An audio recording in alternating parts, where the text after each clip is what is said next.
కొన్ని లీకుల రూపంలో రిపోర్ట్ మొత్తం బయట పెట్టకుండా వండి వార్చిన ఒక నివేదికను బయట పెట్టారు. అయితే ఈరోజు దాని మీద నిజాలు వాస్తవాలు రాష్ట్ర ప్రజల ముందు ఉంచాలనే ఉద్దేశంతో ఈ పీపీటీని ఈ ప్రెస్ కాన్ఫరెన్స్ను నిర్వహించడం జరుగుతూ ఉంది. గత 20 నెలలుగా రాష్ట్రంలో చూస్తే రేవంత్ రెడ్డి గారు పాలన గాలికి వదిలేసి రాజకీయ కక్ష సాధింపు చర్యలకు పాల్పడుతూ ఉన్నారు. రాష్ట్రంలో పాలన లేదు, ఎక్కడా రైతులకు యూరియా దొరుకుతలేదు, హాస్టల్ పిల్లలు ఆసుపత్రుల పాలవుతూ ఉన్నారు, తరగతి గదుల్లో చదువుకోవాల్సిన విద్యార్థులు ఫీజు రియంబర్స్మెంట్ విడుదల చేయాలని, ఉద్యోగాలకు నోటిఫికేషన్లు ఇవ్వాలని రోడ్లెక్కుతున్న పరిస్థితి, వర్షాలు పడక నీళ్లు రాక పంటలు ఎండిపోతున్న పరిస్థితి, ఈ రకమైన పరిస్థితులు రాష్ట్రంలో ఉన్నాయి. కానీ రేవంత్ రెడ్డి గారు మా ప్రభుత్వం మాత్రం డబ్బులు దంచుకునేందుకు కమిషన్లు, ప్రతిపక్షాల మీద కక్ష సాధించడం కోసం రాజకీయ కమిషన్లు. ఇవాళ ఏం జరుగుతుందో రాష్ట్రంలో ఎవరిని అడిగినా చెప్తారు. ఫైనాన్స్ డిపార్ట్మెంట్లో బిల్లు పాస్ కావాలంటే 10%, 12% కమిషన్లని కాంట్రాక్టర్లే సెక్రటరియట్లపై ధర్నాలు చేస్తున్నారు. ల్యాండ్ కన్వర్షన్ కావాలంటే కమిషన్లు, బిల్డింగ్లకు అనుమతి రావాలంటే కమిషన్లు. మొత్తం కూడా ఈ రాష్ట్రంలో అంతా కమిషన్లమయం చేసినారు. డబ్బులు దండుకోవడానికి కమిషన్లు, ప్రతిపక్షాల మీద మరి కక్ష సాధించడం కోసం మరొక వైపు కమిషన్లు. ఈరోజు రెండు పార్టీలు కాంగ్రెస్ బీజేపీలు ఇద్దరూ కలిసి కుట్ర చేస్తూ ఉన్నారు. రెండు పార్టీలు కలిసి రాజకీయంగా ఇలా కక్ష సాధింపు చర్యలకు అటు కేంద్ర రాష్ట్ర ప్రభుత్వాలు ప్రయత్నం చేస్తూ ఉన్నాయి. మనం చూసాం ఎన్డీఎస్ఏ రిపోర్ట్. ఎన్డీఎస్ఏ రిపోర్ట్ ఏం జరిగిందో మీ అందరికీ తెలుసు.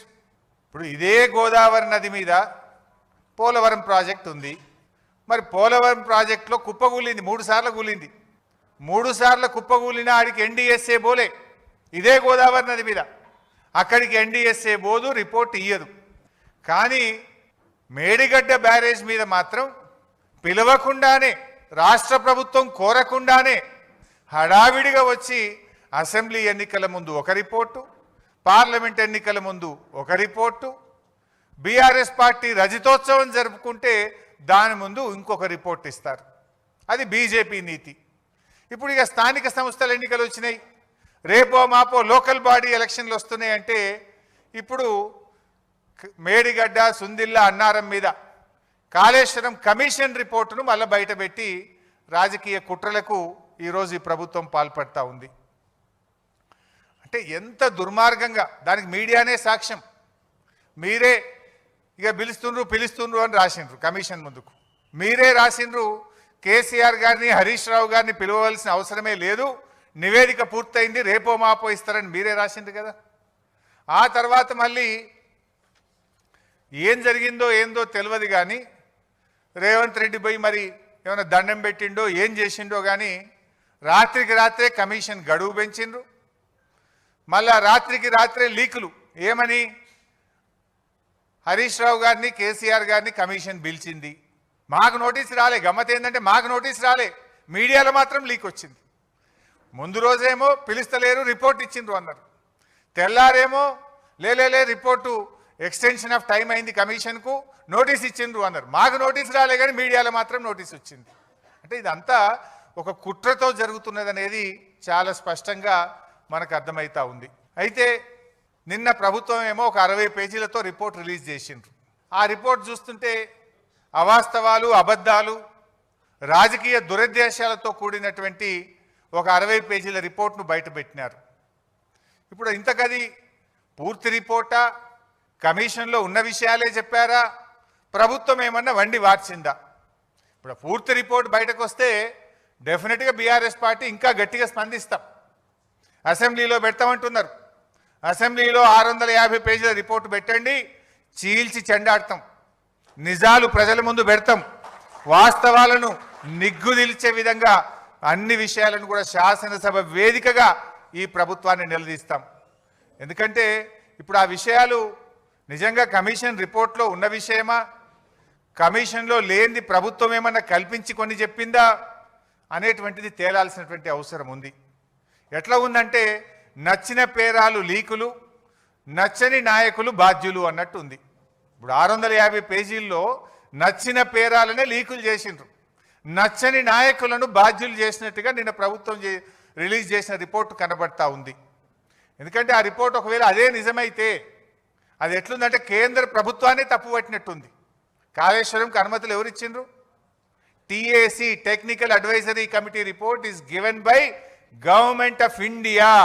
కేంద్ర ప్రభుత్వమే ఇచ్చింది.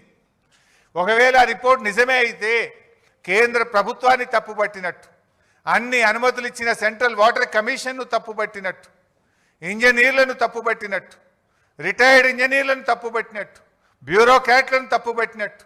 అంటే ఈ రకంగా అసలు రిపోర్టు ఒకవేళ ఇచ్చిందా లేదా తెలియదు. ఇచ్చుంటే మాత్రం అది ఒకవైపే చూసి, ఒకవైపే విని, ఒకవైపే నిలబడి ఇచ్చిన రిపోర్ట్ లాగా ఉంది. అది వాస్తవం ఏందనేది 650 పేజీల రిపోర్ట్ బయటకు వస్తే కానీ తెలియదు.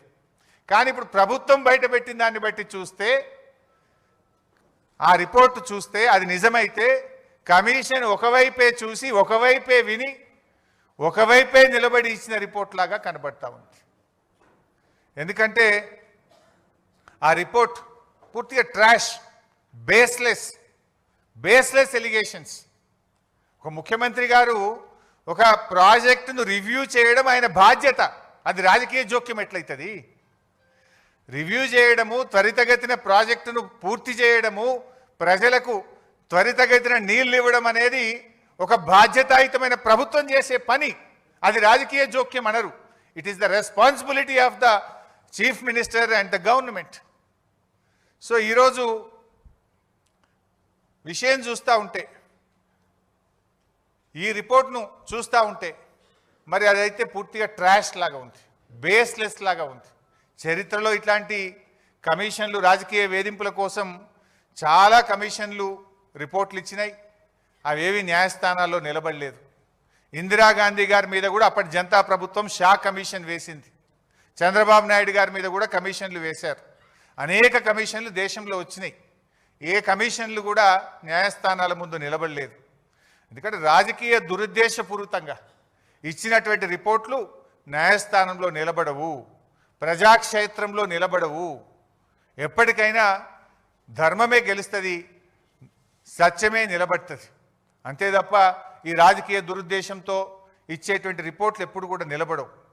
ముఖ్యంగా రేవంత్ రెడ్డి గారి ప్రభుత్వం మనకు తెలుసు, మీకు తెలియదేముంది?